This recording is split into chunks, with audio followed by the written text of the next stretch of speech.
राज्य रे विपर्यस्त आईन श्रृंखला परिस्थिति रो जो चरम अवगति होती एवं विशेषकर जाजपुर जिलार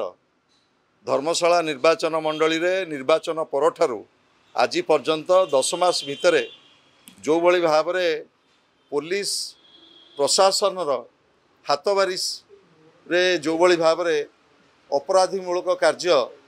सृष्टि करा जाउची एवं स्थानीय विधायकों प्ररोचन रे जाजपुर पुलिस प्रशासन एवं विशेषकर पुलिस अधीक्षक एसपी अच्छी तांको नॉलेज रे जो भली भाव में घटना घटी एवं निर्वाचन पर आज पर्यंत 8टी घटना घटिलानी से संपर्क में जाजपुर जिला पुलिस संपूर्ण निरवद्रष्टा साजिची एवं जो भली भाव में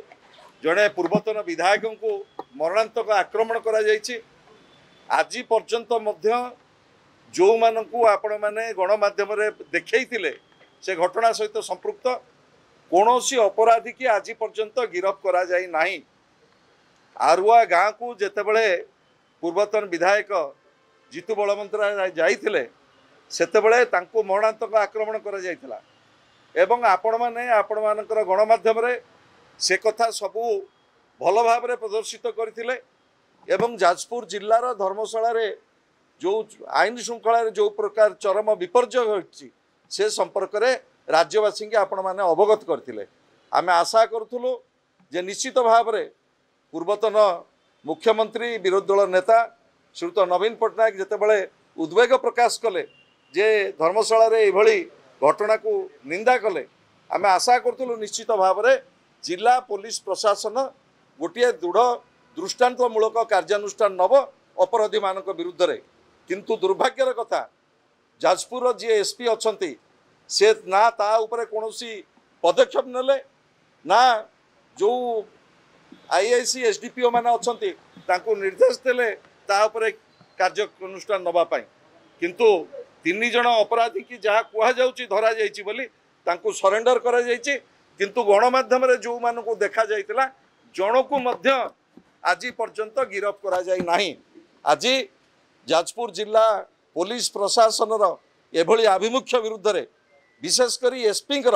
एभली आभिमुख्य विरुद्ध रे आज पुलिस महानिर्देशक डीजी को आज डीजी महोदय को आज आम भेटीचु विजु जनता दल तरफ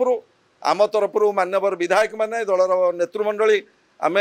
भेटिकी राज्य रे विपर्यस्त आईन श्रृंखला एवं विशेषकर जाजपुर जिले में जो भली भाव में धर्मशाला रे 8टी घटना घटिला पर मध्य एसपी आभिमुख्य को आम निंदा करने सहित डीजी महोदय को अनुरोध करचु एवं दाबीपत्र देचु तुरंत ए बाबद में दृढ़ कार्यानुष्ठान ग्रहण करा जाऊ